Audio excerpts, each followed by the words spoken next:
And welcome to the Old School Show, where we are currently counting down the 50 greatest running backs in NFL history, at least in my opinion.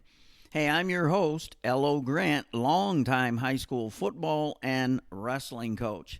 Hey, a short story before we get to the countdown. My sophomore season in football, we're in two-a-days, about the second or third day of practice, late August, maybe middle of August, I can't remember. Had to be, though, about 1966. Now, our sophomore coach, I'll call him Coach C, brought us all in at the end of practice and gave us a big talk on injuries. He said if we ever had an injury of any kind, let him know. Okay, I thought. I never get hurt anyway, but hey, I'll keep it in mind. Well, wouldn't you know, the next morning practice, I developed the worst pain in my ankle I had ever had. I couldn't hardly walk, let alone run. I kept thinking I could walk it off. It'll go away. Well, it didn't. By the end of practice, I was really hobbling. Then I remembered the words of old Coach C. Actually, he wasn't that old. Anyway, I remembered his words from the day before. If we have any type of injury, let him know. Now, I didn't want to be a complainer, but man, my ankle was killing me. So, when the rest of the team had cleared out, I timidly approached Coach and said, I think I'm injured. He exploded. What? You can't be injured. We haven't done anything yet. Well, I quickly turned and hobbled away. I felt really stupid. I limped home after practice. Now, we only lived about 3 blocks from the high school, so it wasn't that bad. But I didn't say anything to my mom or dad that evening. I just sat on the couch, watched some TV, and went to bed early. Now, the next day, I woke up early for practice, got out of bed, and my ankle felt fine. I walked to practice, no pain. I practiced that morning, and there was no pain at all. I was thankful, but I couldn't figure out what happened. Now, if you have any ideas, let me know in the comments below. But it never happened again. I just thought, well, if I'm ever hurting again, I ain't telling anyone. Hey, on to the countdown of the 50 greatest NFL running backs, in my opinion. But first, like and subscribe so you can be the first to listen to our next episode. Well, we're on numbers 15 and 14 on our countdown. Number 15 is a boyhood hero of mine with the Baltimore Colts. He was number 24, Lenny Moore. He was a 6'1", 190-pound running back for the Colts, and he played 12 years in the NFL, all with the Colts. He ran for 5,174 yards with 63 touchdowns. He caught 363 passes for 6,039 yards for 48 touchdowns. So, I would compare him to Christian McCaffrey in today's game. Just an all-purpose running back who was going to he wasn't going to overwhelm you with rushing or receiving stats, but he was so valuable to his team. Now, I was a big Baltimore Colts fan as a kid because I loved Johnny Unitas, Ray Berry, and Lenny Moore.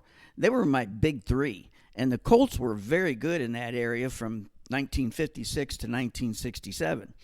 In fact, I had a white helmet, and I drew horseshoes on the sides of my helmet so I could pretend to be Lenny Moore.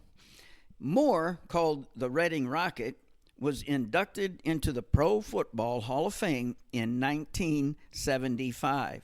He was named the league MVP in 1964, was NFL Rookie of the Year in 1956. He was named Comeback Player of the Year in 1964 after rebounding from illness and injury to score 20 touchdowns. He was a two-time NFL champion, 58 and 59. Now, this was before the Super Bowl. So if you were the NFL champs, you were the champs. He was a 7-time Pro Bowler, 5-time first-team All-Pro. a member of the NFL 100th anniversary team, and named one of the greatest players in the first century of the league. NFL 1950s All-Decade Team, his number 24 retired by Baltimore, and he ranks number 71 on the Sporting News list of the 100 football players.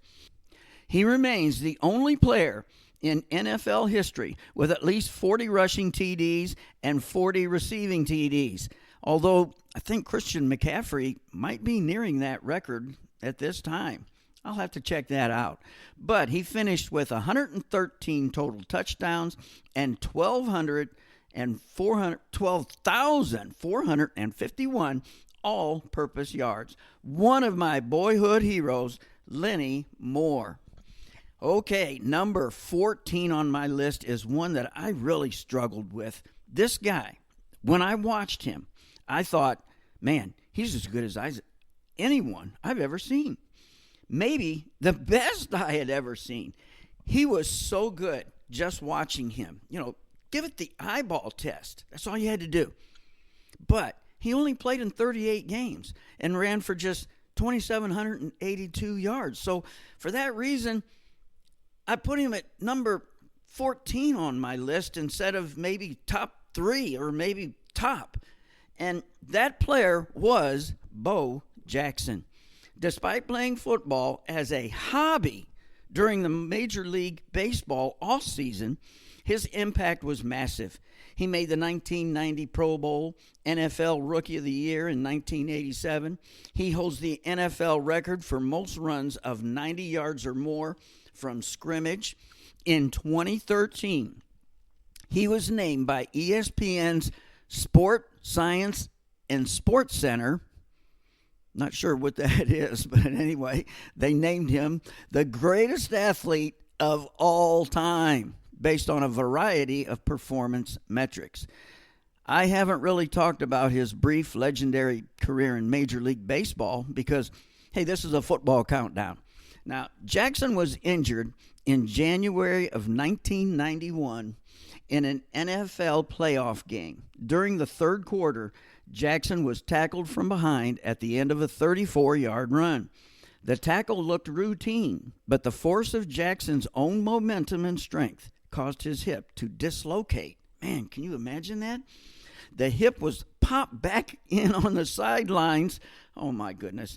The injury damaged the blood vessels supplying the ball of the hip joint. Now, this led to a condition called avascular necrosis, which causes the bone tissue to die due to lack of blood supply. Here's what I find remarkable about Bo. Well, there's many remarkable things, but how about this one? Many people would have been angry or bitter at having their spectacular career ended in the middle of their prime.